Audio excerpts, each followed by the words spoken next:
ચાલો ઓપ્શન પરથી કઈ રીતે ગણી શકાય? આપણે ઓપ્શન ધારી લેવાનો. 600 કિલોમીટર આપણને આપેલું છે, તો 600 ને આપણે કેટલા વડે પેલા ભાગીશું? પેલો ઓપ્શન નંબર એ ચેક કરીએ તો કે 600 ભાગ્યા 30, 30 દુ 20 એટલે આપણને 20 મળ્યું.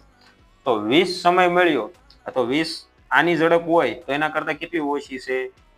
કારની ઝડપ જો 30 હોય તો મોટરસાયકલની ઝડપ કેટલી થઈ છે? 10.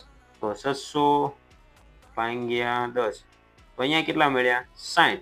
તો 60 માઇનસ 20 બરાબર 40.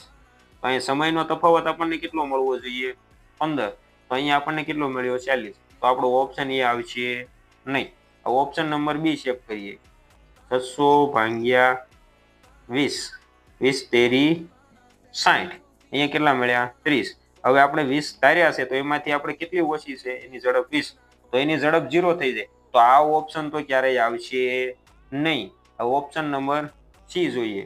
તો 600 ભાગ્યા 45, 1500 કુ 60 એટલે અહીંયા 40 મળશે. 15 તેરી 45. તો અહીંયા આપણને જોઈ શકો છો કે ઝડપ આપણને કોઈ પોઈન્ટમાં આપેલી નથી, સમયનો તફાવત પણ પોઈન્ટમાં આપેલો નથી, એટલે આ પણ ઓપ્શન આવશે નહીં. તો આપણો લાસ્ટ વધ્યો માત્ર ઓપ્શન નંબર ડી. તો આપણો જવાબ થઈ જશે ડી. પરંતુ આપણે તસલ્લી માટે એકવાર ચેક કરી લઈએ કે 600 ભાગ્યા 40, મીંડું જતું રહ્યું, 1500 કુ 60. તો અહીંયા આપણને શું મળ્યો સમય? 15. હવે એમાંથી 40 કિલોમીટર પ્રતિ કલાક જો કારની ઝડપ હોય તો એના કરતા 20 કિલોમીટર ઓછી એટલે મોટરસાયકલની ઝડપ હોય. તો 20 હોય તો 60, 60 ને 600 ભાગ્યા 20, મીંડું જતું રહે, 30 દુ 60.